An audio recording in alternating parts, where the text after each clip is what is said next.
Warning. Pregnant women, the elderly, and children under 16 should avoid prolonged exposure to Dirt Diggler. Dirt Diggler may suddenly accelerate to dangerous speeds. Dirt Diggler has high gluten content and is not kosher, halal, or vegan safe. Do not ingest Dirt Diggler, as Dirt Diggler is for external use only. Discontinue listening to Dirt Diggler if any of the following occurs: itching, vertigo, dizziness, discoloration of urine, tingling in extremities, loss of balance or coordination, slurred speech, temporary blindness, profuse sweating, heart palpitations, increased use of profanity. If listening to Dirt Diggler gives you an erection lasting longer than 4 hours, you're welcome. Listening to Dirt Diggler may lead to unplanned pregnancies. If Dirt Diggler begins to smoke, get away immediately. Seek shelter and cover head. Dirt Diggler may stick to certain types of skin. When not in use, Dirt Diggler should be returned to a special container and kept under refrigeration. The ingredients of Dirt Diggler include, but are not limited to, a glowing substance which fell to the earth, presumably from outer space, and bad memories. Do not taunt Dirt Diggler. Dirt Diggler does not come with a lifetime guarantee. Dirt Diggler. Enjoy the show. Extra heat.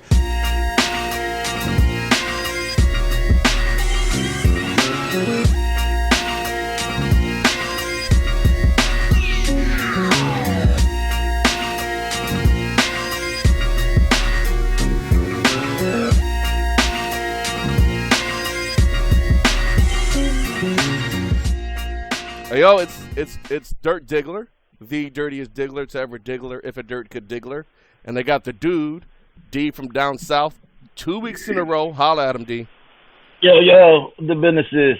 And once again, sir, the business is good because we're in the business of slander.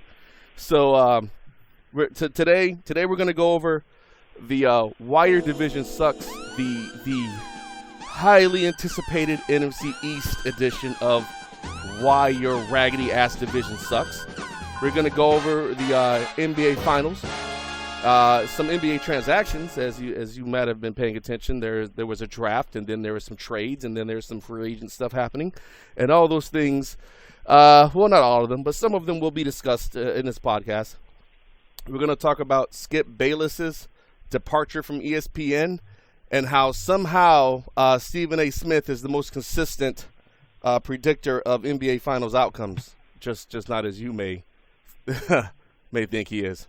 So, without further ado, we're going to get into why the NFC East absolutely fucking sucks as the division and should be abolished. All right, so NFC East. Look, they got the most Lombardis in any division, hands down, right? It's not even really even close, right? But for the last 10 years, the division has just really fucking sucked. It was this brief time in 2004 where the Eagles were really good that one time when they had Terrell Owens, and then but at that point in time the rest of the division was a shit show, right? And since then the division as a whole has been a veritable shit show. It really hasn't been who's good in the division so much as who's the least shitty in the division is who takes the division, right? So that's one reason they fucking suck as a division. Two of the worst owners in the NFL are in this division, which is crazy, right? You got Dan Snyder in DC, and you got his far more charismatic, likable, but equally fucking horrible Jerry Jones in Dallas. So you have one team that's got what is known as the worst fans, Philly. You've got another team that's got the most fucking bullshit fans, the Giants. And then you got one team that's got the dumbest fans, fucking the Washington Professional. Can I call them? Oh, whoa. Well, D, did I get beeped on my own shit? I think you just got censored. Dog, I can't. You mean to tell me I can't say? Apparently not. So am I supposed to just go with Washington Professional Football Team? That's probably better than the. Well, man, look, saying is what I'm used to saying, though. I mean, they did a poll and everything, and they didn't find the word to be offensive, but apparently it is. Huh. Yeah, I guess it's sort of like if they started a football team in Birmingham, Alabama, and they were called the Birmingham. Wow. Some people would fucking be upset. I understand. Who knows? I understand that. So, all right. So I guess we'll just have to live with this weird censorship beep on my own shit, and we'll call them the Washington Professional Football Team. But I'm gonna tell you, I'm a human being, so I'm probably gonna call them the at some point. But I mean, goes again. You're getting censored.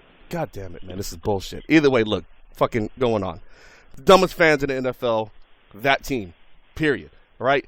And then you have the most hated fans, which are the Dallas Cowboys fans. Which is debatable if they're even really fans or even really people. but we'll discuss that as we get into the podcast. So let's talk about the team that plays in Dallas, which is surprisingly far west to be in the NFC East. So the Dallas Cowboys are always one Tony Romo injury away from finishing at best 4-12. So literally this guy is at the point in his life where he gets fucking hit and explodes into 1,000 fucking pieces and takes their season with them. And they try to piece this guy back together and get him back out there. But it just puts him, it's like you got a guy who's on crutches because he got hit by a car crossing the highway. And then before he's even healed, you make him cross that same highway again under rush hour traffic. And of course he's going to get hit because he's hobbled. And that's fucking what's happening to Tony Romo right now, right? Which is crazy because, like, he's their best quarterback that they've ever had. Statistically speaking, Tony Romo is the single most prolific passer in Cowboys history. He's better than Staubach. He's better than Aikman. And they abso-fucking-lutely hate his guts. That's Holy not shit. make sense. Look, Cowboys fan talking shit to you, tell them Tony Romo. They'll stop. I don't know why they'll stop, but they'll stop. D, have you had that happen? Have you seen that? I've seen it, but I'm a huge fan of Tony Romo because as statistically proficient as he is, he can't seem to win a real game, and that just means I get more fucking football trophies at the end of the season, which means I have 6, and I'll have plus one day. Yeah, I did my arrogant drop. God damn it! Oh, fuck. All right. Well, you know what? So let's be real, right? So beyond Tony Romo, the owner and cheerleaders are more famous than anyone on that active roster, right? Absolutely. So their owner casts such a huge fucking shadow, which is even the shadow has probably been under the knife a couple times for plastic surgery. But the owner casts a huge shadow, and the cheerleaders, which haven't even been fucking relevant since the 70s, still cast this massive shadow over this fucking futile ass modern day franchise, right? So that is ridiculous. But when it comes to the cheerleaders, they're just kind of a thing, and America is kind of dumb as it stands. So America likes things, but the owner, right, Jerry Jones, right? This is one of the most charismatic and lecherous fucking people you run into, right? But here's the deal. This is a man of many talents, D. And if I miss any of his roles, please lock me on, correct me, right? So he's the head coach, he's the GM, and he's the team doctor and head trainer, right? Did I miss any other jobs that he has down there? Because he's a man about action, and this is his team, and damn it, he's gonna do what he wants, right? We'll say he's the media liaison. Yes. Wow. Yeah. He's everybody except for active players. He you know what? And if he could suit up and take his old ass hips out there, I think at one point he was gonna take snaps because Romo went down. I don't know. Fuck him. But here's the deal, right? So you got this guy. You got this billionaire in Jera, and he's run, like no shit, 3 Hall of Fame coaches out of Dallas. 3 of them.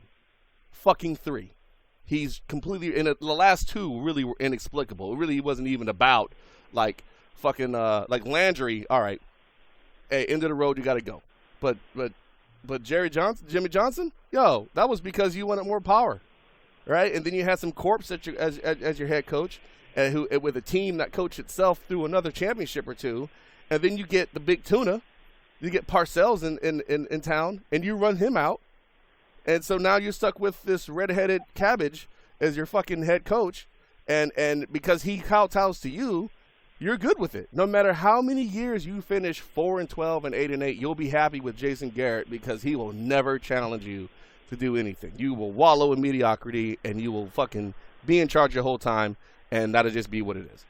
So he's the ultimate micromanager. I'll give him that. Like, he micromanages a franchise at the professional level like I don't think I've ever seen or want to see again.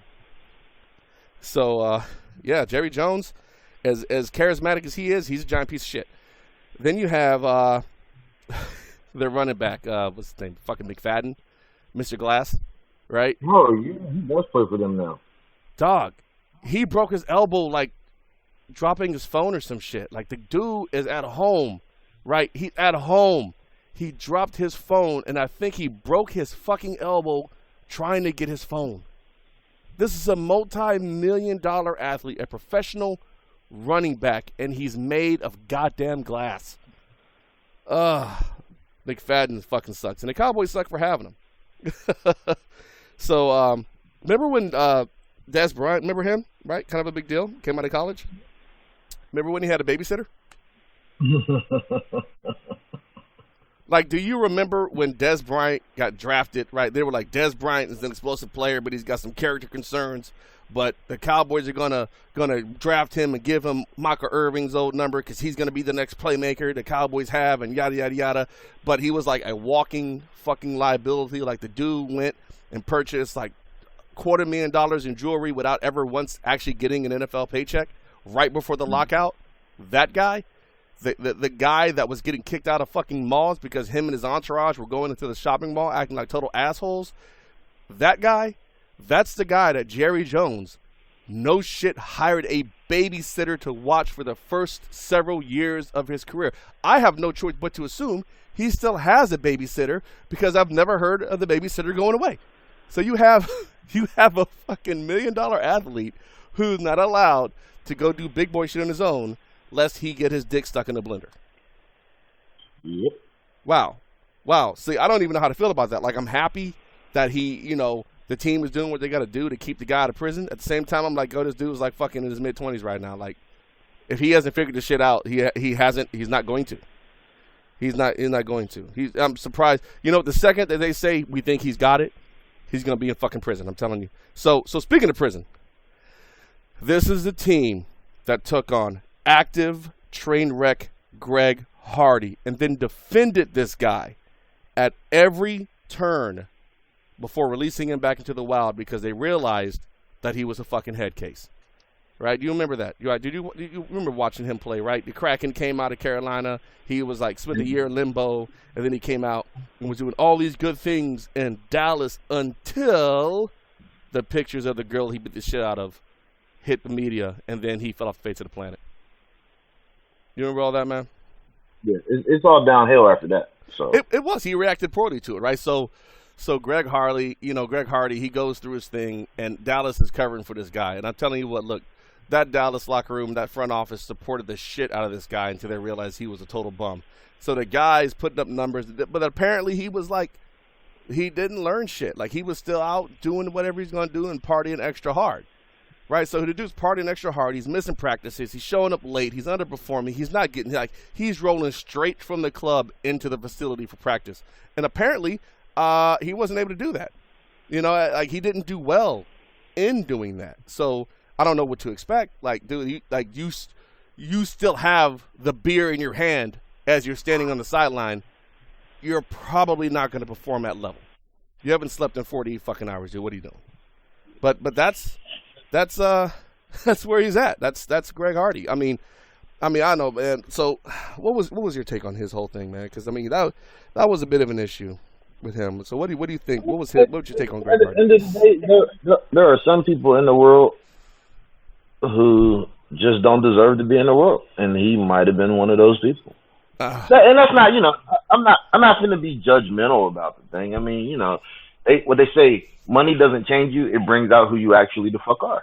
I agree. That's who dude was, right? Like, that's literally who dude was. You talk about character shit. That's who that guy was. He was probably fucked up in the head when he was in college. He was fucked up in the head when he was in high school. Motherfucker got rich. He was even more fucked up in the head and had a public stage to do it on.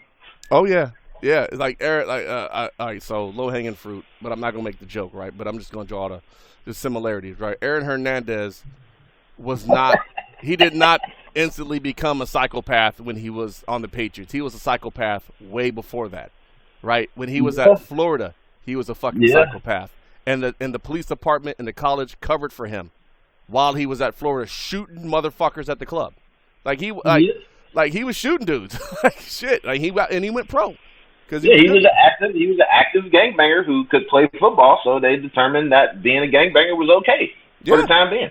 Yeah, it was good right now because you're winning games, right? Until he no shit executed somebody on camera, and then we didn't know he was doing all this. Well, bullshit, because now the investigation's underway, and come to find out Like, all of you knew he was doing this. Now, anything going to happen to him? No. Nothing's going to happen to the people who enabled him. He's going to go to prison. He's in prison. He's going to be in prison for a very long time if he ever gets out. But, yeah, I mean, fuck, man. Like, these folks don't just show up and lose their minds. They were fucked up before they got there. You just gave them money. You enabled them. You know what I'm saying? Like, you enabled these people. Either way, fuck them, right? So fuck Greg Hardy. Fuck. You know, he still doesn't play anywhere, right? Like, the whole NFL just kind of said, all right, well, I guess he had his chance.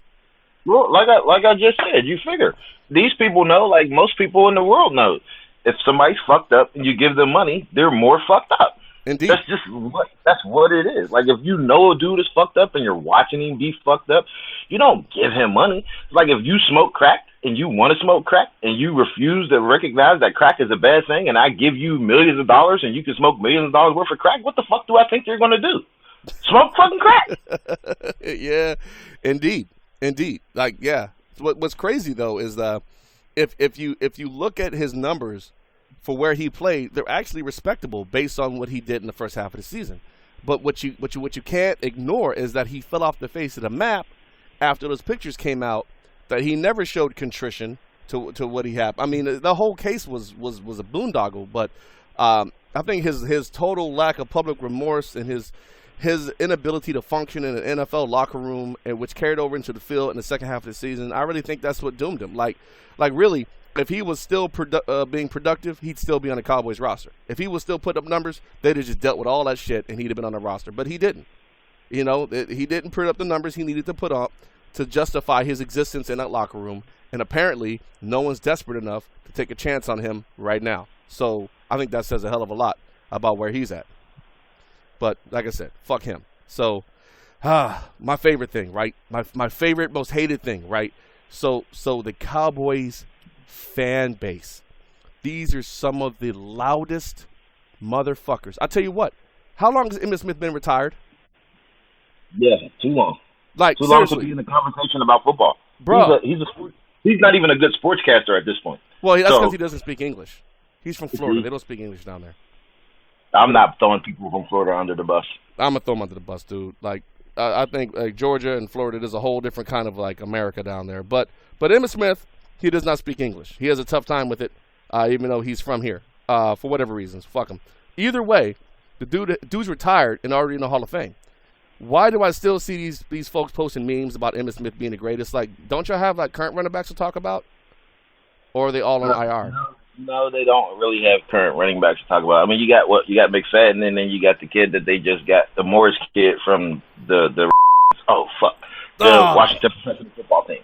Yeah. Yeah, they don't have running backs. You got the Ezekiel Elliott kid too. But either way, like there's other players that have played for the team since Emmitt Smith, but I still see pictures of Emmitt Smith, Aikman, and Irvin. Like, y'all are no shit 20 years behind the power curve here with your memes. Like, fucking, I need y'all to catch up to the rest of the world and acknowledge that since that time, your team's been trash, and just live with it. Either way, these are some of the loudest motherfuckers on social media. Like, they all about them boys in, like, week 1. But week 10 roll around, and what do you get? Crickets. You mean week 2?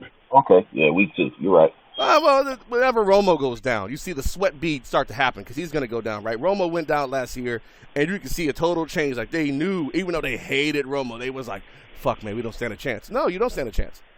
Like, you don't stand a chance. The NFC East, as horrible as it is, without Romo, you're the worst of the NFC East. You are the worst. He makes your team so much better. He's covered for so many deficiencies on your roster that you just, I don't know why you have these delusions of grandeur, like you're going to do some shit. You still haven't figured out how to replace Tony Romo, and you had a chance to draft, you idiots, and you fucking didn't do it. No. Understand. Jerry Jones will never replace Tony Romo because then he has to admit that he was wrong. Well, no. I mean, like, Romo goes down, right? There's no one on the bench that can come up. Like, they have no depth at quarterback. Then you create a quarterback controversy, and Jerry Jones avoids that. You so can't replace more about Jerry saving face than anything else? Hey, look, Tony Romo was an undrafted quarterback. He got to start. He did good things, but, came in for Drew Bledsoe, the whole shebang. And literally, what happened? At that point, Jerry Jones said that ominous dominus, he's the one. And since that time, they haven't had anybody respectable behind him. Because if there's somebody respectable behind him and they draft him, the argument's going to be, you spent the draft pick, and this kid was undrafted. He's had his shot. He chokes.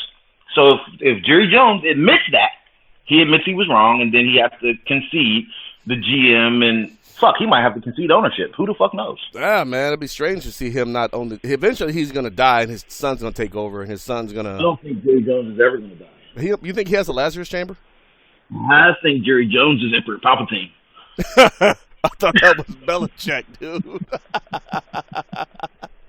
All right, so the fans, back to the shitty fans, right? So they sit there and they're on social media and they fucking have been rah-rahing since the 90s on the same people from the 90s, right? Like you don't see Sixers fans posting up pictures of Dr. J constantly, right? You don't. So Dallas fans, I'm going to need you to catch up to this millennium. And while you're at it, if you can go and actually visit the city of Dallas or the state of Texas, right? Or maybe if you splurge, you can actually see the outside of the stadium of the team that you root for, because most of you motherfuckers couldn't point to the city of Dallas if I fucking gave you a map. Like, let's be real about this, right? Like, it's hard to get into the stadiums, right? Like, football games are expensive. I get that. I'm not even going to fucking slander you for that because, it's a fucking luxury. But to at least have been to see the stadium of the team that you've been riding the nuts of for the last 20 years, like, you've never even been to Texas. You're not from Texas. You've never been to Texas. You've never been to Dallas.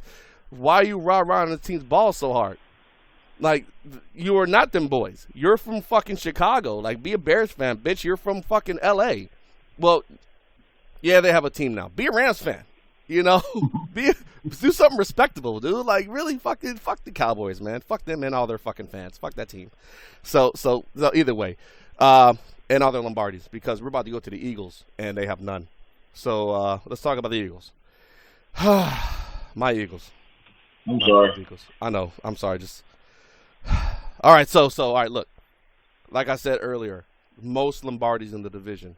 All right, of any division, right? The NFC East has the most Lombardis, and not nary one belong to this fucking team.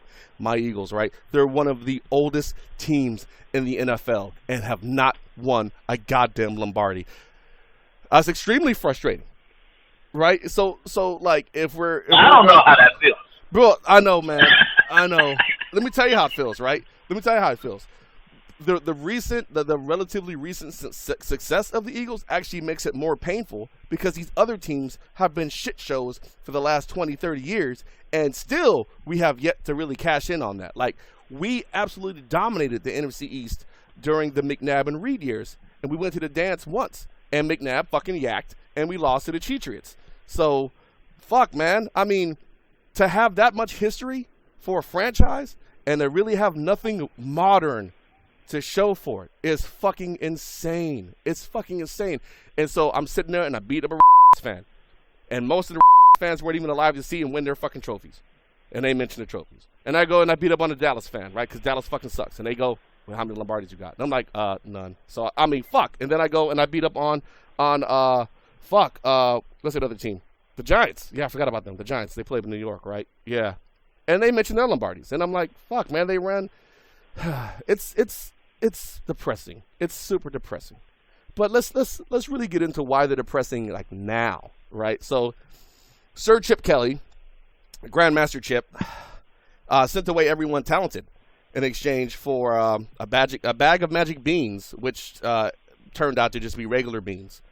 So, there's Shady McCoy, the franchise leading rusher, and then your Deshaun Jackson, who's like one of the fastest people in the league, and your Jeremy Maclin, who's a true number one, and all these other players that he just kind of sent away because they weren't his kind of guys, which is crazy because last year he had his kind of guys, and we finished below 500 and failed to win the division, which was a pretty shitty division. So yeah, fuck Chip Kelly and his fucking hurry-up offense. Fuck him, right? So the Eagles, we're considered the worst fans, right? I mean, but worst doesn't paint it properly, right? So what does worst means? I mean, are we not supportive? No, Eagles fans are incredibly supportive, right? We'll be at the games. It's just that when we're at the games, expect for the literal worst of humanity to show itself, right? Like, so, hey, here comes Santa Claus. Hey, I got an idea. Our team is doing poorly. Let's fucking hit Santa Claus with batteries and boo him because fuck this team and fuck this city and fuck everything. I'm here. I'm drunk, right? Hey, is that all pro wide receiver Michael Irvin on the grass with his neck broken? Of course it is. Hey, let's cheer that on because fuck him. Holy shit. Like the worst people go to that stadium, right? Now, I don't know if they all come from Philly because South Jersey is right there. So I want to say they come from Jersey because Jersey's a fucking shithole. But there's a good chance that they may come from Philly as well. Like McNabb. McNabb was one of the best passers. He is like the best passer we've ever had. That dude couldn't go a game without one of his own fans yelling slurs at him. I mean, holy shit. Like, the Eagles fans are just the surliest, angriest bunch of people. Like, it's almost like if you took a Browns fan and ramped the aggression all the way up to like fucking 11. Just take a Browns fan with all the hopelessness of being a Browns fan and just, you know, add a heaping tablespoon, 2 scoops of aggression. Add 2 scoops of aggression, and that's an Eagles fan, man. Well, I don't know. Browns fans have things to look forward to. Oh. Yeah, they have that movie Draft Day. They did great now. Ooh. Wow. You know, I'm sorry. You know, honestly, I don't think there's been a podcast that's gone down with having shit on the Browns. Like it's never a time to not shit on that team. But either way, so let's be real. They are Browns. They are the Browns. But hey, here's a fun fact. Did you know the term Dream Team means something totally new now because of the Eagles? Oh, right. Right? Like, think about that, right? Like, when Vince Young got his fucking retarded, illiterate ass on that stage and said Dream Team, he forever cast that term to the realms of cynicism and negativity. Like, because the original Dream Team was that all-star Olympic team of Hall of Fame NBA players. And now it means poorly built team out of free agency that's going to lose horribly. That's what it means now. It no longer means tried and true excellence coming together to dominate the fucking world. Now it means poorly assembled team of high-priced free agents, right? So the Eagles had Dream Teams 1 and 2, and apparently there's a couple other teams who are following the Dream Team concept, but at least they're smart enough not to use the term Dream Team. But oh my God, look, only my team could do this. Only my team could make Dream Team equate to shitty team. Either way. Speaking of McNabb, I mentioned him a couple minutes ago, right? He's the best passer in Eagles history, right? So he surpassed the likes of Jaworski and the great Randall Cunningham. But he never had anyone throw the ball to except for that 1 year. He had the T.O. guy, but T.O. was hurt for most of the year. But he never really had anyone legitimate to throw the ball to.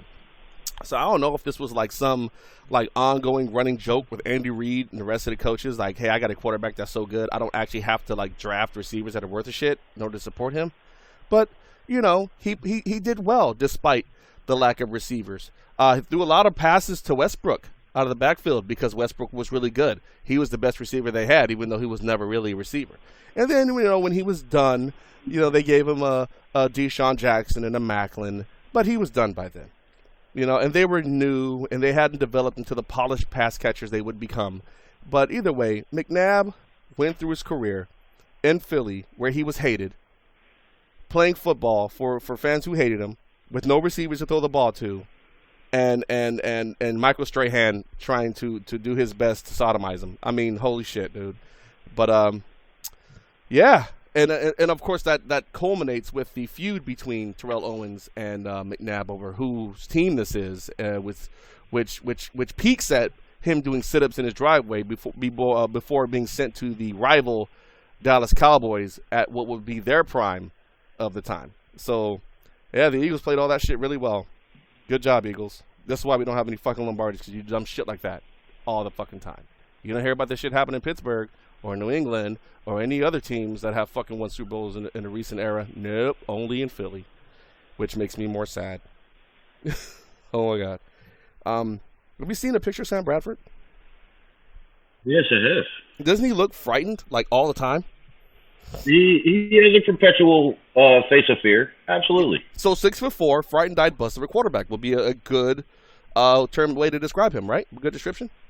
Absolutely. 6'4", frightened-eyed bust of a quarterback who's actually had more season-ending injuries than actual seasons. Fun fact.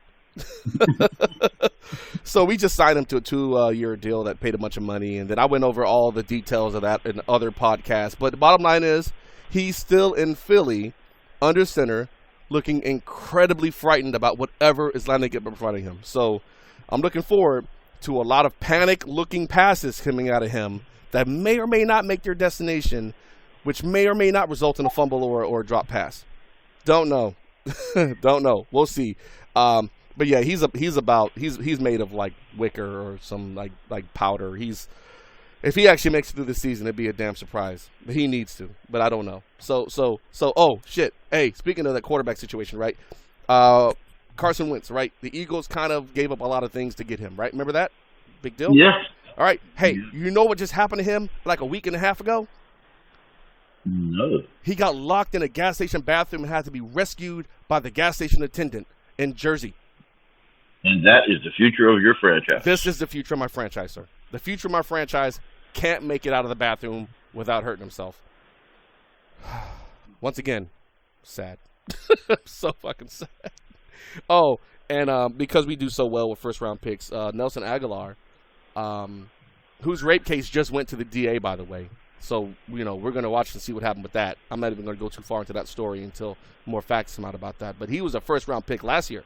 And you know that of all starting receivers, he was the least productive, period. Right? There were starters who came in because someone got injured and they pulled them off the practice squad or off the street, and they were starters, and they were more productive than the Eagles' first-round pick last year. So, yeah, I feel for you, man. I don't know how any of that feels. I've been a winner since I was born. Like I was born into a winning franchise. Honestly, I'm starting to think that maybe Eastern Pennsylvania is just kind of cursed, and that all the mojo went to Western PA. But like look, allow me to reiterate: one of the oldest teams in the NFL, in a division that has the most Lombardis, and the team has exactly zero. And we've dominated the eventual Super Bowl winners that came out of the division during those times. And yet we have no Lombardis to show for it. And it's absolutely embarrassing. It's fucking horrible. Yeah. It's embarrassing. So I don't look, I'm gonna end up fucking crying on my beer if I keep talking about the Eagles.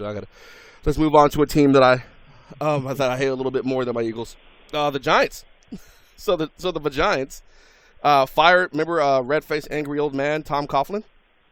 Absolutely. Right, so Tom Coughlin is the coach that took the Jaguars to the AFC Championship game in their second year of existence, which I consider to be quite a feat because they haven't done anything like it since as a franchise. But he ends up in New York, right? He ends up in New York, and he beats the fucking Patriots once when they were on an undefeated run in the Super Bowl twice with the Rain Manning at quarterback. Oh my God, how did you do this? How do you take Rain Man and win a Super Bowl with him, two of them, against one of the most dominant teams to hit the field in a particular year? But they did it twice. And you know what? They fucking fired that guy. They fired that guy. And so, yeah, oh my God. So that mess of a team, right? JPP blew his hand the fuck apart last year during 4th of July, and he was in the middle of contract negotiations when that happened. So now we've got this high-end game of cat and mouse with medical records because he didn't have to let the Giants see what's left of his hand because he's got 8.5 fingers now instead of the 10 he was born with. So good job, JPP. But surprisingly enough, they still paid him, right? They paid him. So he comes out with an oven mitt on his hand because it's too gnarly for anyone to see. But yeah, JPP's out there getting paid with 8.5 fingers, 7 fingers. I don't know. He blew the shit out of his hand, which is funny because if you follow Twitter, which I do not, but apparently other people do, and then they post the shit on Twitter and other media outlets, and I get to see it. He had like a U-Haul van full of fireworks, which he tweeted just before he blew his hand the fuck apart. So that's pretty funny. that's pretty funny. But yeah. So. We talked about him like last week with the Fletcher Cox thing, the tragically overpaid defensive line, right? So they signed this guy whose name I want to say is Vernon Oliver. I don't care enough to look it up, though. And it really jacked the whole market up. So I don't know if the Giants did this on purpose or what, but they totally fucked the market up in doing that. And that makes me sad. And then on top of overpaying for defensive linemen and totally fucking the market up for like teams like me who desperately need to save cap space where they want to sign their like all-pro Fletcher Cox, and to other teams want to sign their equivalents of, you know, the shorts down there in Carolina or whatever. The Giants overpaid because apparently that's what they do when it comes to defensive linemen. So you got about, you know, 18 fingers between the two dudes that they're paying the most money to, and that's nice. But hey, they got a young star wide receiver, right, who engages in a lot of sexually ambiguous activities, which more power to him, right? Be cool, do what you're gonna do. However, don't get like super angry when somebody calls you out in football field for being a bit ambiguous, bro. Like, some of his social media stuff is like, yo, so what's up with this dude? Like, I don't know. It's like, hey, you're free to do either one. I'm not here to judge you, but just know that this is a caveman game, and if you show any signs of femininity, folks are going to take advantage of that. They're going to talk shit to you, right? So the least you can do is understand that you kind of did this to yourself and either enroll with it and to put up the numbers. But, yo, did you see the game where they played against the Panthers last year and he lost his goddamn mind and was like spearing folks with the crown of his helmet and doing like everything your Pop Warner coach told you not to do? Did you see all that, man? Yeah, well, fuck it. Dude, he was getting it in. But, yeah, dude, he was losing his mind, man. He still put up some numbers, but he should have been ejected. So hey, look, here's the thing, Beckham. You got to be mindful of what you're doing on social media like anybody else. You're a star wide receiver. You fucking got a lot of attention. You got a lot of followers. Don't be up there doing like super gay shit if you don't want people to call you gay.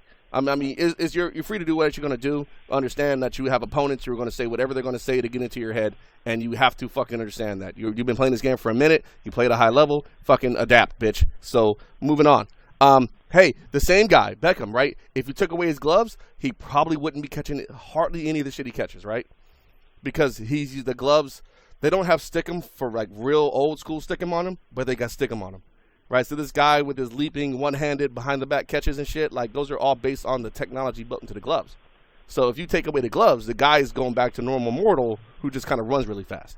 So he really wasn't a normal mortal. I watched the man one hand field kickoffs and punts with the gloves on. With the gloves on. Yeah. Well. Yeah, man. Look, bro, I've worn the gloves. And they make a hell of a difference, man. And they're just legal. Like they're thinking about redoing the rules because of all the technology built into the gloves. Under Armour and Nike and Adidas, these folks have put a lot of money into those substances on the gloves just to be compliant just enough for the NFL. So if you take his gloves off, I don't think he can catch like that. Like, I think he can still catch. I don't think he can catch like that, though. I think his obscene ability to catch whatever's in the immediate area, no matter which way his body's oriented, I think that gets severely degraded with the absence of the gloves. I want to see, and because I don't believe that he can do that. Yo, he fucking sucks and they suck. So fuck him, right? So somehow they surpassed Andy Reid and his Eagles for worst possible way to manage the clock during critical football games this last season. Like, I swear to God, it was one of those things where, like, Eli Manning goes to the line with 3 seconds left and stands there calling 3 seconds worth of audibles and then wonders what happened and why the coach is angry. like, I swear to God, dude, this team, they lost games to, like, Atlanta and a couple games because they didn't know, like, what time was on the clock. Really, and all you have to do is look up, and you've seen it. But I understand there's a lot of things going on in the game, and you may not be able to keep track of time and all these things. But I expect that kind of shit from my Eagles in critical moments because that's what we've come to know and love from Andy Reid. I don't expect that from New York. I don't expect that shit in New York. So, yeah. Oh, Plexico Burress. Remember him? Oh, yeah. Of course I remember Plex. We still talk about him, not because of anything he did on the field. He accidentally shot himself. He's a standard now. So good job, Plex. Good job, Plex. Also, the fans like to flip-flop to the Jets when things get tough and back and forth. So New York City, like it's kind of a rough flip-flop because the Jets aren't really all that damn good. So. Yeah, but see, if one of them's doing good, like you think Rex Ryan years, right? Early Rex Ryan years when the Jets were doing good, the Giants may not have been doing good. Them fans is going back and forth, man. Like, of course, you're going to have your hardliners and shit, right? But for the reality is, them dudes kind of go back and forth, right? Like I consider most New York fans to just be casual. You know, just like, are they doing good? All right, I'll pay attention to them. Like New York fans and Miami fans are like the same thing to me. Because most of the folks from Miami came from New York anyway. So they're the same thing to me. You know, if the team's doing well, they'll pay attention. If they're not, then fuck it. We're just going to go to the club and fucking whatever, man. You know, whatever. So their fans also suck. But they're on some, like, they're not, like, overly obnoxious and then fade into obscurity like Cowboys fans. And they're not, like, spitting your daughter bad like Eagles fans, but they're just bullshit fans. Like, they're not really supportive for the most part. They're casual, so fuck them because they're casual fans. So the only time they actually win a division though is when either the Cowboys or Eagles decide they're going to fucking suck out loud, right? So if the Cowboys or Eagles decide that they're just going to take a season off, that's when the Giants sneak in and take the division. That's when, but only then, and they won't win a playoff game because they can only win a playoff game with Eli Manning if they come in as the wild card. They got to do it the hard way every goddamn time. I don't know, man. Did I miss any hate for them dudes? Because there's a lot of hate. Well, you seem to have a lot of hate. It's your division. I personally don't hate the Giants. I mean, you know, once again, that's probably because I have 6. And Kev is an adamant Giants fan. I like Kev. I like Kev. Yeah. Kev's always so been. Shout out to Kev for being a Giants fan. Shout out to Kev for being from DC and being a Giants fan. Hey, good way to buck your trend, good sir. My respect, because you've been there even when y'all was doing good and bad. Kevin's not a casual fan, but like all the other folks are. So, fuck them. So let's talk about the, I don't know if I can whisper this. That was a good segue. That was a good segue. Yeah, so the did it, fuck, it got me. Nope, you got you. God, all right, the Washington professional football team.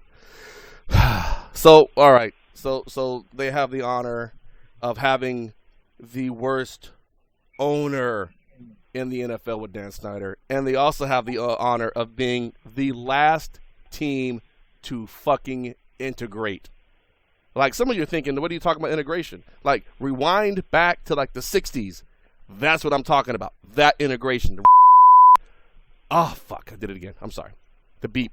I'm going to keep hearing this beep, and it's going to keep throwing off my whole train. So, look, the Washington professional football team was the last team to allow people of color to play for them, right? They're the last team. In fact, if you go to D.C., there's a huge Cowboys contingent there because the Cowboys came out and immediately integrated, and the Washington team said, fuck no. So half the fans that lived in D.C.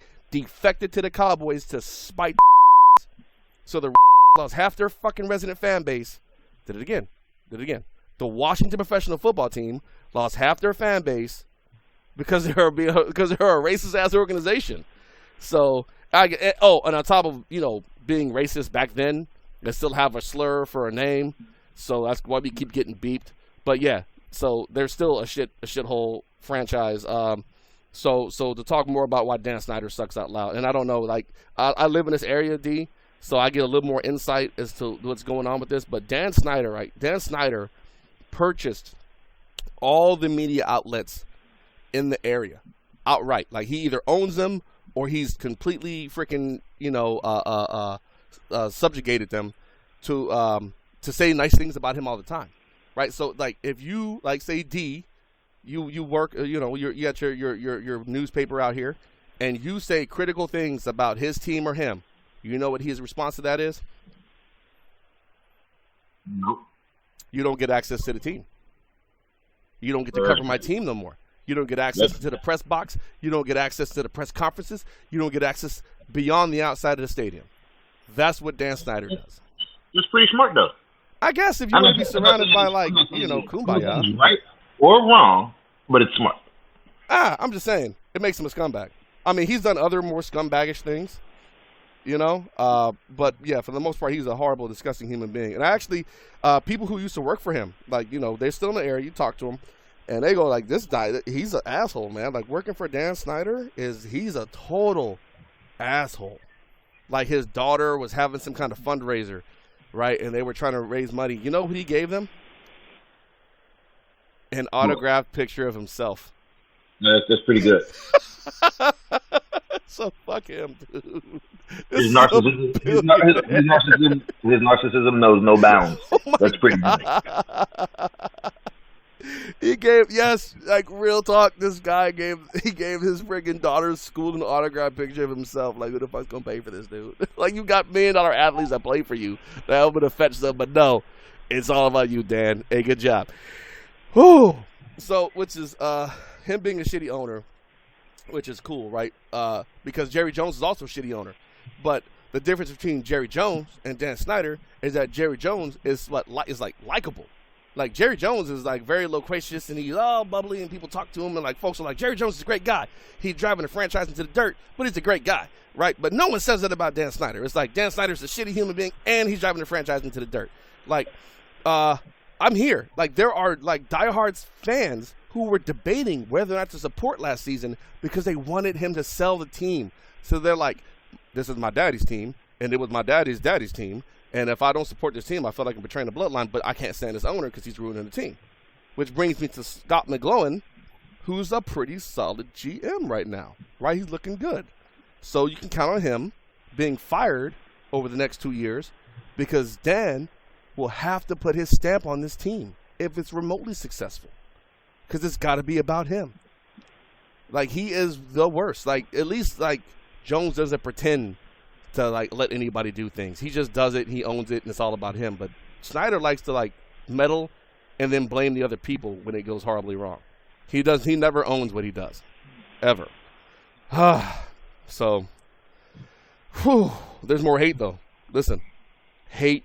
I've got plenty of hate for everyone. And this team, there's more. So hold on. Check this out. Have you seen their quarterback? Yes. He's a vanilla wafer, basically, right? Like, he's like a vanilla wafer. He's actually, I wouldn't even say vanilla wafer, dude. This guy is like a saltine cracker. And I don't even say that to be, like, remotely bigoted, but no. Listen, he's fucking boring as shit, right? Like, minus the cheese, minus the ham, or whatever meat you choose to put on the cracker. He's just plain. He's not even salted. He's just fucking plain. He's a plain human being, right? And you know how many teams that he beat above 500 last year? Let's say 0, just to throw it out there. Yeah, you would be correct. 0. He beat exactly 0 teams above 500, right? So in doing so, of course, he actually trademarked the term. You like that? You know, he came out of one of those games where there was like some comeback victory, and he was all like amped up. And he went to the camera. He was like, "You like that?" And then it became this like catchphrase in DC because they need all the hope they can get, and he trademarked that shit. So I guess now, if I don't know if I got to pay a fine for saying you like that or not. I don't know how that works, but I know you won't be printing "you like that" because, you know, whatever. He trademarked the term. I think it's savvy, but I think it's lame because it's a lame ass term. So he's trying to get paid. They franchised him. But like I said, they beat exactly 0 teams above 500. So I don't know how that's going to work out for them. So this team only wins division titles when all 3 other teams suck out loud, right? Like, they have yet in the modern era under Snyder to win the division title when the Eagles, Giants, and Cowboys are all playing well. Like, all those teams have to be going through their normal spiral, you know, they go through every few years of, you know, the late Andy Reid spiral. The Chip Kelly spiral, you know, the inevitable spirals that the Giants go through every once in a while. The Romo's injured spiral. Like, those things have to happen for those other 3 teams for the Redskins to sneak in and win the division. Like, even RG3's rookie year, they won that division title when the Eagles were on their last Andy Reid year going 4-12. Like, they weren't beating good teams. They were beating shitty teams and then won the division. So, but they'll take that. They'll take that win, and I mean, who wouldn't, right? But they have this like false sense of hope along with doing it. They have a false sense of hope in doing so. So I was talking to a Washington professional football team fan. See, I got it, D. I can be taught. I can be taught, D. I was talking to one of their fans, and he tried to mention Chip Kelly, and then I mentioned Steve Spurrier, and his face went blank. Like, they act like the failed college coach was something we pioneered in Philly. Like, no, y'all were doing it first. Y'all leading the way on that one. So don't forget you hired Spurrier, who changed your personnel, who actually changed your uniforms to mimic the Seminole uniforms, which I thought was cute because the Seminoles are a college team and y'all are supposed to be pros, but y'all can go ahead and take a college jersey and make it yours. I thought that was interesting. Also, they can't seem to name all the head coaches they've had since the first run of Joe Gibbs ended. Like, can you Can you name their coaches they've had since Joe Gibbs left the first time? No. By the way, I'll spot you one. One of them is Joe Gibbs because he came back.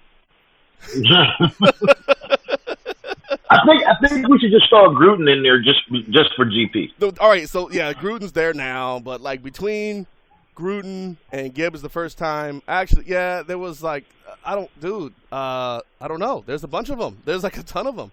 They've had more coaches go through than middle linebackers, which is crazy, dude. That team sucks. So also recently, dude, I went down there. I was in the area. I went to a lady football game, right, and their game was played on the field adjacent to FedEx Field, right. And I went to FedEx Field. Now I've seen them. I've seen the Eagle Stadium in person, and I've seen the Washington Stadium in person, which is in Maryland, by the way. It's not in anywhere near D.C., but D.C.'s a small place. Not a lot of room in D.C. I get it. Build it where you can. That stadium looks like it's a throwback from the 60s. It's a shithole, dude. It is a brand new stadium, and it looks like it was designed by the same like people who were born in the 20s. Yo, it's such a aesthetically displeasing place to go. Like, when did they imploded Three River Stadium, right? Did they implode it yet? Yeah, Three River Stadium been gone. All right, Three River Stadium, before they imploded it, is better than a new stadium they have in DC for DC. No, I don't doubt that. Like, the Vet, as horrible as the Vet was, I'd say, like, the Vet and this new stadium are on the same level for aesthetics. Oh, and, you know, traffic and all that. It's just really bad. Like, you can't build a new stadium and it immediately is outdated. Like, you can't do that. You can't. But, yeah, it's a pretty bad stadium. I wouldn't recommend anyone ever go there at all, ever. But, so, as I alluded to earlier, their fans are constantly in a struggle between rooting for their team their racist grandfather rooted for and withholding support because they hate the owner's guts. Now, it may have taken a little bit of a nap because they won a shitty division last year, but this year, I don't see it happening because, like I said, they beat exactly 0 teams over 500 last year. So I don't see them repeating in their success. I see the other 3 teams, at least one of them, rebounding to do something better than what they're going to do. So once again, we're going to go back to the owner blocking off, you know, huge patches of seats in the stadium so he doesn't get the media blackout thing happening, which they did, by the way. They permanently closed a few thousand seats in that stadium because nobody was going. They were selling tickets for $15. It cost more to park than it did to get in at one point. So, awesome. It's pretty damn bad. That's never happened in Philly, New York, Dallas, Pittsburgh, or anywhere else where relevant teams play. So, and this team, listen, the Eagles own the dream team. We own that. We changed it. It was bad. But we didn't do this. The single worst free agent signing in NFL history belongs to this team. And do you know who that free agent signing was, sir? Are you going to Hainsworth it right now? I'm going to Hainsworth the shit out of these guys, man. Fat Albert was the worst free agent signing in the history of the NFL. And if you don't know who Albert Hainsworth was, I'm going to tell you that your parents need to know you're on this podcast because I use bad language. Or I hope that you were like locked up or somewhere else because Albert Hainsworth was you need to just go on YouTube, put in Albert Hainsworth as best as you can spell it, and look at the game footage of him wearing that uniform. Not the Tennessee Titans Hainsworth. No. The Washington Hainsworth. You can see this guy take naps during plays. You can see him not play together. You can see him like all of a sudden develop a degenerative muscle condition, which he didn't have in the many years previous of his life. But that was an absolute goat rodeo, and I loved every minute of that. And I paid him like $100 million. He walked out with at least $60 million in pocket. Between the signing bonus, his guaranteed money, and the money he got playing for them, he came out about $60 million richer than what he would have, and he actually, he no shit barely showed up. It was beautiful. It was gorgeous.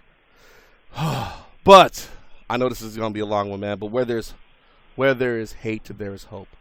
So the Cowboys, Tony Romo's still he's a good quarterback, right? So, people give him a lot of shit.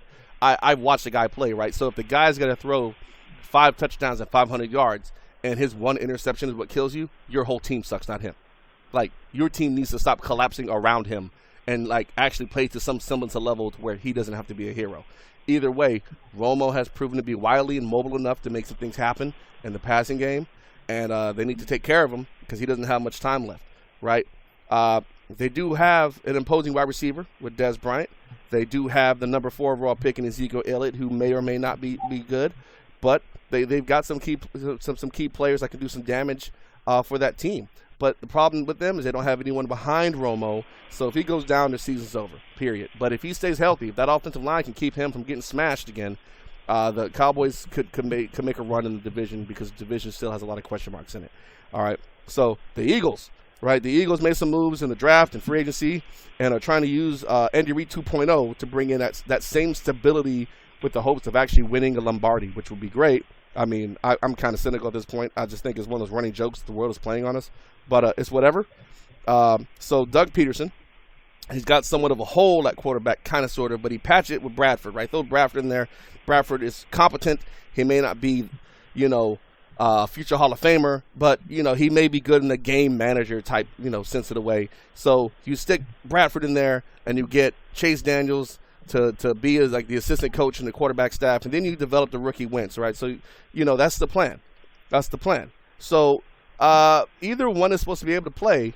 We'll see. The season still has yet to be played. However, there's some hope in Philly, at least with that sense. Peterson's the bar is kind of low, but at the same time, it's kind of not. He got to be better than Chip Kelly with what he can do with the talent on that team. He can't run the same 4 plays like Chip Kelly did, and from what I hear in camp, he's not doing those things. So moving on to the Giants. Eli Rain Manning is just about indestructible.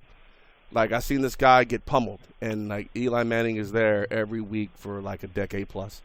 And really, if you're talking about a guy who's going to be suiting up game day, it's Eli Manning. He's always going to be out there. He does ridiculous things, both good and bad. And you got to take it for what it's worth. He's got one of the best young receivers in the NFL. He's got a veteran coming back from major injury. We'll see how much of him comes back. The defense is trying to rebuild itself. You've got a new head coach that's kind of groomed under the old head coach, so maybe he'll bring in some fresh ideas for some of the old schemes. It shouldn't be that big of a transition. So the Giants, they could do some damage. They could. I mean, they really could. I mean, Beckham hasn't even peaked yet. Like, he should be reaching his apex over the next couple years is where he's going to be as good as he's ever going to be and start putting up ridiculous numbers. We'll see. We will see. So the Washington professional football team, they upgraded their secondary, wide receiver core, in free agency, right, and in the draft.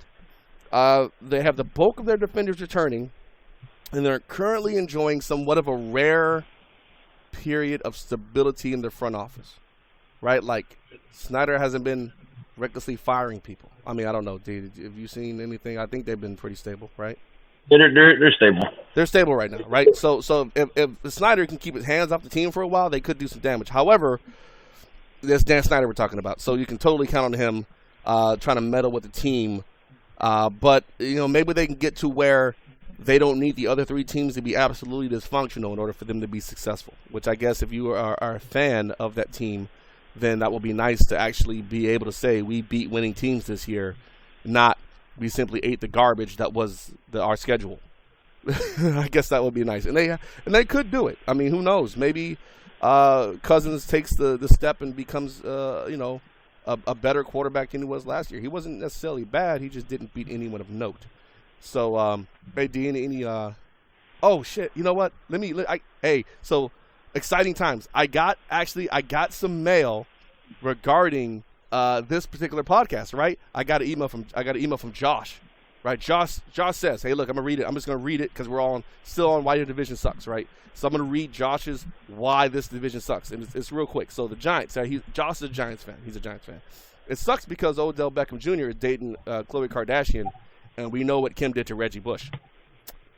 It sucks because the middle linebacker for the Giants will probably be Keenan Robinson, and he came from the and I did it again because he typed it and I got beeped and fuck. But either way, it sucks because Victor Cruz can't do a salsa dance without getting hurt.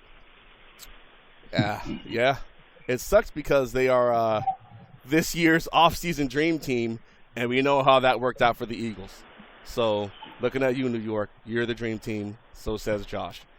Somehow Ben McAdoo beat out the likes of Mike Smith, Adam Gase, Doug Marrone, and Steve Spagnuolo for the head coaching job. So, yeah, Josh is not very optimistic going into the season. So good on you, Josh, for sharing that with us. Now, he also says the Eagles suck. He's got a few bullets. Let me read these things here. The best team in Philly right now is the Union. Wow. That hurt. He's right, though. We suck. Everything sucks in Philly. The Eagles haven't won the division since 2004. Sir, I'm going to correct you on that, sir. We won it in 2013, Chip Kelly's first year, but we haven't done shit since then. And Philly fans would rather fight at Geno's Steaks over the crappy hockey teams than anything else. You know what? You're right. Yeah. Philly, we're horrible. That's what we do. We fight and spit and vomit on people. It's, we got to keep the appearances up. We can't take a day off. Then next thing you know, you'd be like, oh, Philly fan engages in charitable act, and now the whole mystique is gone. So, yeah, we got to maintain that horribleness. But, hey, Josh, sir, thank you for your hate mail. I appreciate it. And like I said, hey, you send me your hate mail on any of these podcasts, and I will read the shit. I'll promise you that. So we're going to go on to anything Pittsburgh. D, you got anything you want to say about Pittsburgh real quick? I got 6. That's all. That's it. Nothing else. And I have no response to that because I have none. That's why I said it, because you don't have none. Which makes me sad because I have none. But either way. Don't be sad. I have enough that I can share, but I'm not going to. At one point they were the same team, right? For a very brief, for a year or two. I understand that the Steagles existed, but once again, we are talking about post-merger. We were talking about the integration of professional football when black people were now allowed to play. And the Steelers have more support. My sadness knows no end. All right, so let's talk about the finals real quick, right? So finals been over for a few days now. Cleveland pulled off the amazing upset by coming back to win after being down 3-1, and they went on the road. And it's their first championship as a city in over 50 fucking years, right? Crazy. Steph Curry vanished when his team needed him the most. This is the first unanimous MVP in NBA history, and he absolutely vanished when it was most important that he didn't. But what really broke the game open was Kyrie Irving, right? Like I said in all the other previous podcasts on this, it's going to depend on which Kyrie shows up, because LeBron's going to put up monstrous numbers, but they know how to deal with that, right? If Kyrie shows up, there's no answer for him and LeBron, right? You can answer LeBron, but Kyrie is the factor. So Kyrie showed up, and in the games he showed up, he put it to the Warriors. He put it to him. He's the one that put the dagger in him at the end of Game 7. Kyrie Irving, right? So you can make the case that he should be hoisting that Finals MVP trophy. The same way Iguodala hoisted it last year. Iguodala didn't do anything mind-blowing except slow down LeBron. Like, you can give it to LeBron last year, right? I mean, despite how I may feel about him, he's still a hell of a player. So, Kyrie should have hoisted that trophy. They don't win that game without Kyrie. Kyrie is what puts them over, right? Because after that, all the other plays show up. Either way, they won. LeBron's still a bitch. Moving on. So, here's where it gets interesting, right? Because the Browns fans are somehow terrible people when it comes to all this. They've been trying to steal like the mojo from the Cavaliers to bring it to their franchise. So like the Browns fans, like they took down that jersey that had all the quarterbacks' names on it. Remember that one? Yeah. They took it down, man. Like they think that because the Cavaliers were successful, that they're inherently going to be successful too, because they forgot RG3 was their quarterback. Cleveland, listen. You got your NBA championship, be happy, but your football team will win a championship the same time your hockey team does. Moving on. You will be punished by the football gods. Let's be totally honest here. Cleveland has hope. I've seen the movie Draft Day. I'm just going to keep saying that. There's no hope.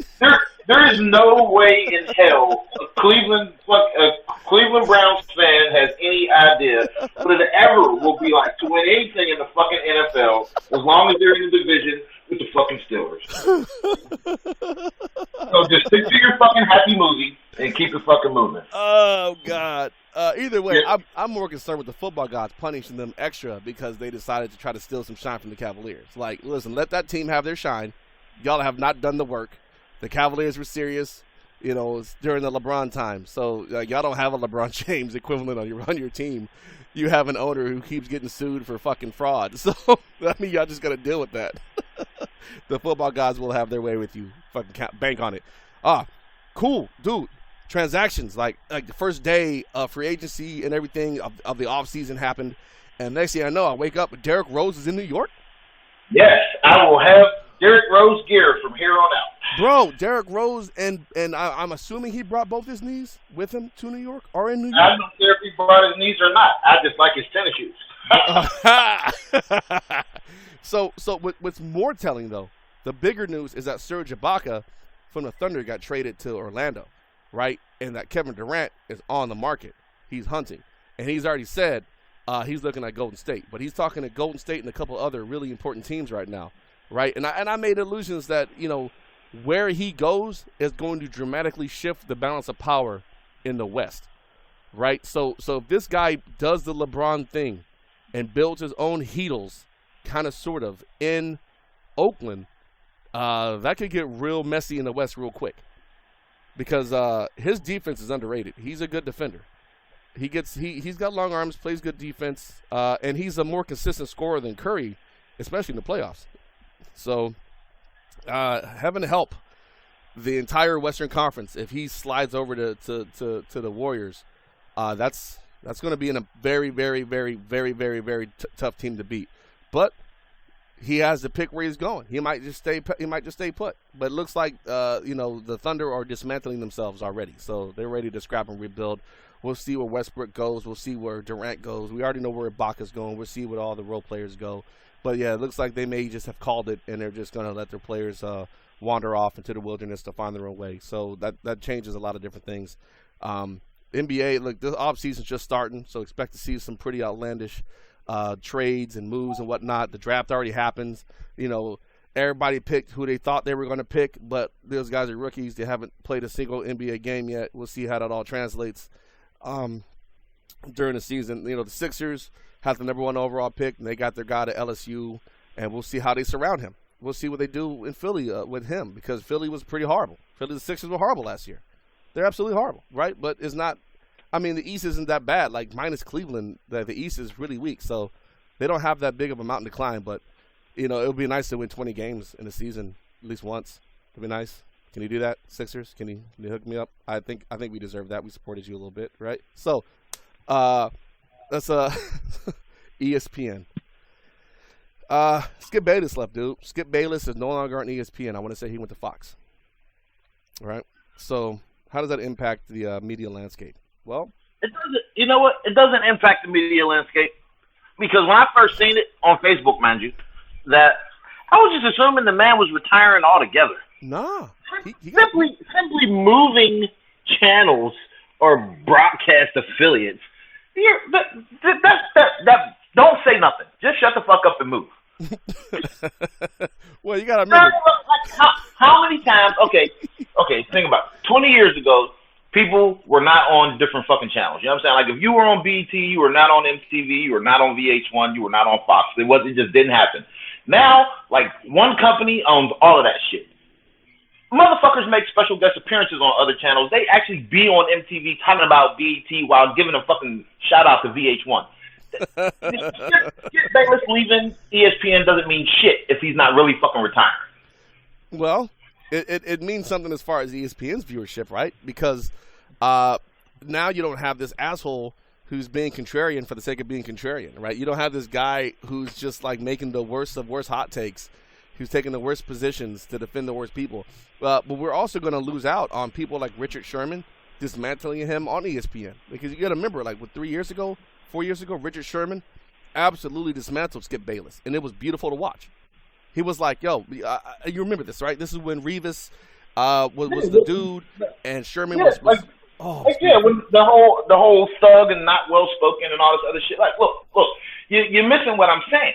At the end of the day, 20 years ago, this would have been news. Yeah. It's not news now because Skip is going to say some dumb shit wherever the fuck he's at. He's going to have an interview, and then that interviewer is going to end up on fucking ESPN blasting Skip Bayless while on ESPN. This is what the fuck is going to happen. Well, fair enough. You watch, you figure like what the interviews. Every time an interview takes place on NFL Network, The next day, Mike and Mike are talking about the shit in the morning, and then they're talking about it on the fucking one where you hit the little buzzer and got to chime in and get points and all the other dumb shit.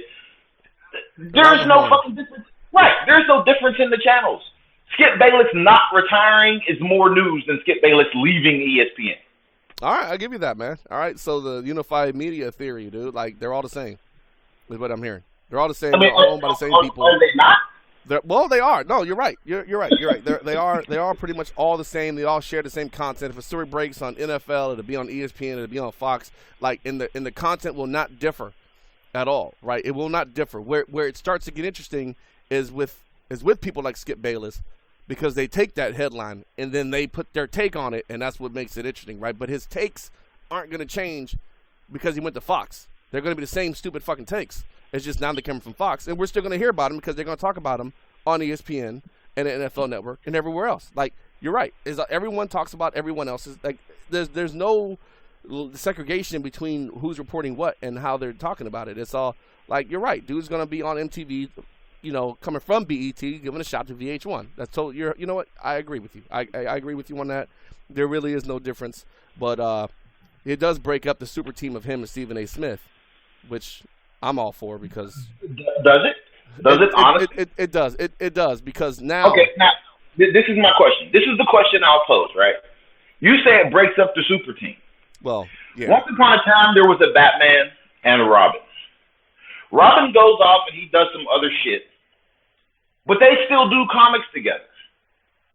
So you're saying Skip Bayless is never going to come back and do some shit with Stephen A. Smith because they're both super celebrities. Now think about it, right? They're not in the same studio as frequently as they used to be. And that's where I'm going with that. The frequency of their interactions in the media space won't be as great as they are when they know shit had a show together. I mean, every day versus, you know, whenever they decide they're going to cross-pollinate between Fox and ESPN. No. That's not what I'm saying. Literally, think about it. How often do they really be together now? Like, honest to God, like they're usually somebody's calling in via some teleconference shit because they both have they're both so big they have entire separate lives. Wow. They're no longer both sitting in the studio jaw-jacking with one another like they used to be 5-6 years ago. Huh. These motherfuckers, somebody's calling in, somebody's doing, they can still do that shit if the fucking demand is there. But now they can do it on 2 separate channels. Oh. Well, okay. Well, we'll see how it pans out, man, when it comes to that. But Stephen A. Smith, you know he's like 0-6 when calling the NBA championships. Yeah, I mean he sucks. No. He doesn't suck. I mean, let's be real. If you that kind of consistency, that's what you want, right? So you know that whatever Stephen A. Smith is predicting, you need to put your money on the opposite, right? So if he's calling, you know, Golden State's gonna sweep, put your money on Cleveland in 7, because that's what's happening every time he calls it, man. Like Stephen A. Smith. I that kind of consistency, like to be wrong every time, is remarkable. I mean, think about it, dude. You could randomly be poking that shit, and eventually you'll get the right one, dude. But yo, to be 0-6, 6 years running, he's been just horribly wrong. Oh man, it's absolutely glorious. Listen, people, you gotta take advantage of that, right? Look out for his predictions and do what you're gonna do. But are you condoning illegal betting and gambling, sir? I would never do such a thing. I may say if you engage in a gentleman's bet between friends on who's going to wear the opponent's jersey, so be it. But no matter how you bet against whatever Stephen A. Smith is saying, whatever realm you choose to do it in. I do not condone anything illegal, sir. Dude, no, I don't. No, sir. Listen, do not gamble illegally. Do not abuse people. Don't do any of those things. Is it legal?